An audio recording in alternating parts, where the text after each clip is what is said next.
Monogram by Edogawa Ranpo. The narrator, I, listens to a strange tale recounted by Kurihara, a security guard he knew from his time working in a factory. One day, while unemployed, Kurihara is approached by a man named Tanaka Saburo in Asakusa Park, and both feel a strange familiarity toward each other.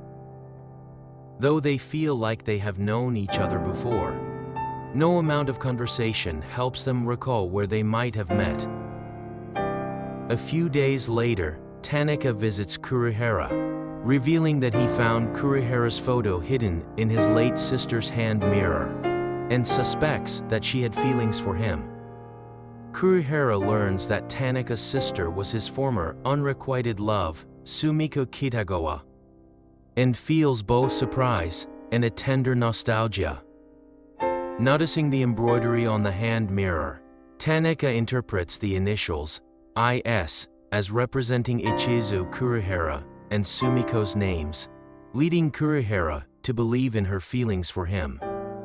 Kurihara brings the hand mirror and photo home, indulging in the belief that Sumiko had truly cared for him. However, his wife, Ozono, finds the hand mirror and reveals that she had once crafted it with her feelings for Kurihara in mind. It turns out that Ozono's hand mirror was once stolen and merely ended up in Sumiko's possession by chance. Kurihara experiences a double disappointment. Not only did Sumiko likely never have feelings for him, but she might have even committed theft.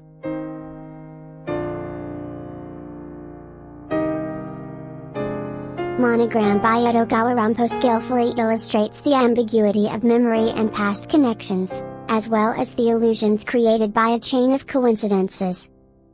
Through the narrator, Kurihara's strange encounter with Tanaka in Asakusa, the story delves into his lingering feelings for an old unrequited love and the sentiments evoked by memories. The narrative highlights the delicate aspects of human psychology, where the joy of reunion clashes with disappointment. The monogram, symbolized by the hidden photo and embroidery on the hand mirror, conveys the characters' intersecting emotions, underscoring the risks of misunderstanding and illusion. The final revelation, both humorous and poignant, invites readers to reflect on the complexity of human relationships and the impact of memories on the present.